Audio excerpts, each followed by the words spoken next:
The Democrats don't know what to do. They were hoping that the House, controlled by Republicans, of course, would not produce a bill that would keep government from shutting down, because the party that is perceived to be responsible for having a government shut down is a party that gets the black eye.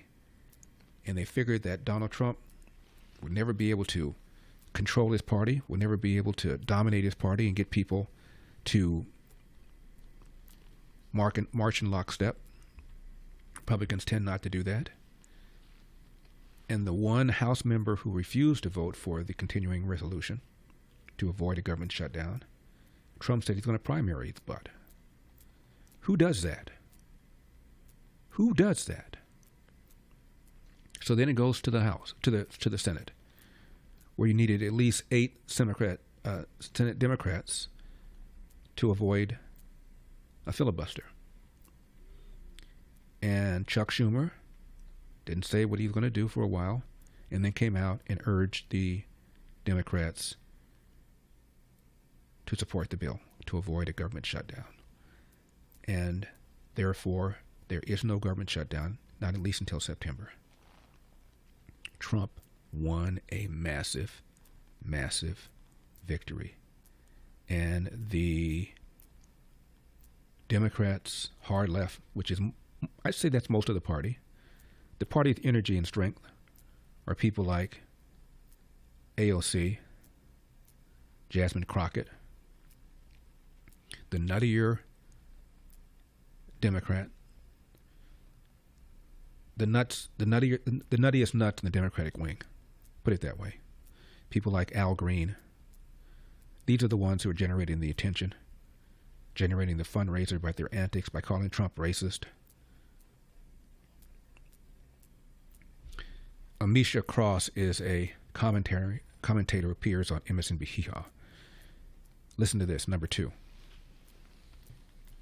So when you're dealing with somebody who doesn't follow norms, who doesn't follow the realities of the Constitution, who is willing to blow up the court, so to speak, you have to play by a different set of rules. And Chuck Schumer has shown time and time again he's not willing to do so. That puts Democrats in a very bad position. That also means that when you have a party that has gone completely rogue, you have to become somebody who is going to drive them. And right now, he is not willing to be in the driver's seat. Democrats want to see an aggressive approach against Donald Trump, against Doge, against the MAGA insurrectionists. They want to see, and when I say insurrectionists, I don't mean January 6th. I mean the individuals who are in the party right now who are willing to shake up this country and basically destroy our Constitution and our fundamental values bit by bit. You don't have that in Chuck Schumer.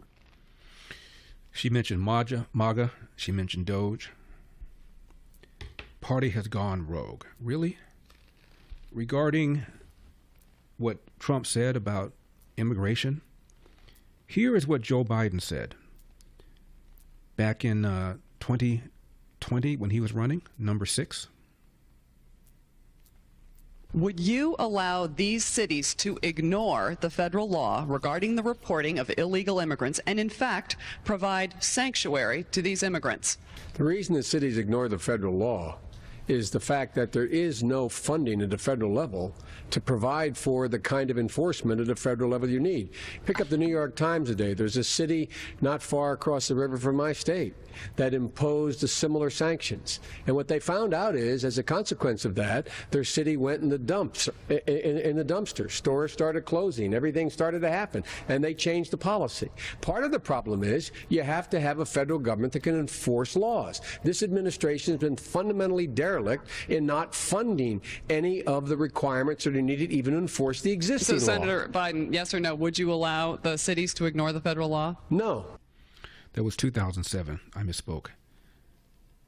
Could you believe that? He opposed sanctuary cities. Fast forward, as president, the man allowed in 12 to 14 million illegal aliens, many of whom went to sanctuary cities that Biden back in 2007 said he opposed. Yet this is a radical agenda. Obama and Biden said similar things about waste, fraud, and abuse. Biden said similar things about sanctuary cities, except this president means it and is doing something about it. It is quite extraordinary. We're going to be talking later on about what the Democrats plan to do. Their plan seems to be, if Donald Trump expels gas in the Oval Office, file a lawsuit. If Donald Trump burps in the shower, file a lawsuit. Because there are all these district judges and appellate court judges over the years who've been put there by Clinton and by Obama and by Biden. The good news is we have a rational, commonsensical Supreme Court for the most part. And so virtually every single challenge will be appealed up to the Supreme Court. And in my opinion, including ending birthright citizenship, Donald Trump is going to prevail. Thanks for watching these clips from The Larry Elder Show. If you enjoyed this content, be sure to subscribe to my channel and hit the bell icon so you never miss a moment. More thought-provoking discussions are just a click away, so stay tuned, and we'll see you in the next one.